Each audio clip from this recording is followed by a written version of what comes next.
This year's spring calving season is just about wrapped up for most spring calving herds all across the southern plains.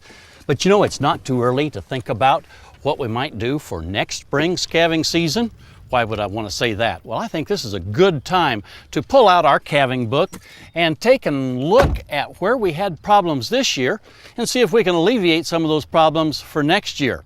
For instance, if we look down through our calving book and find that we lost some calves right at calving time, that tells me that we went to, number one, look to see if we can figure out what the problem was. Were the heifers underdeveloped? We need to work on our heifer development program. Were they bred to bulls that had too large birth weights? We need to choose our sires, our AI sires or natural sires more closely and watch those EPDs on birth weights. Did we lose some calves that were a week old or maybe 2 weeks old? And a lot of times this of course means that we're talking about calf diarrhea, otherwise known as calf scours.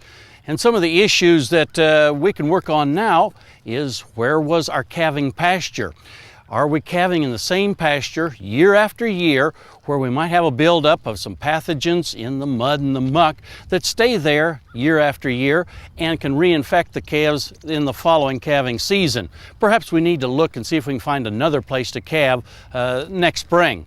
Also, are the heifers in good body condition at calving time? This means then that they'll have the best chance to give the adequate amount of colostrum, which has the antibodies in it, to give the calves some disease protection against such things as calf scours. I think that's a real important one to rethink. Also, are we giving assistance to heifers, especially when they need it? We generally think of that 1 hour magic time frame while they're in the stage 2 of labor. If they're not about ready to deliver that calf at that particular period of time, we better provide assistance. And that's another case where we might have some stress to both the cow and the calf if we don't give them the assistance at the right time. So look back at your calving book for this spring. See where the problems were. See if there's some ways that you can kind of help them out, prepare for next spring, and see if we can alleviate those problems next year. Hey, we'll visit with you again next week on Sunup's Cow-Calf Corner.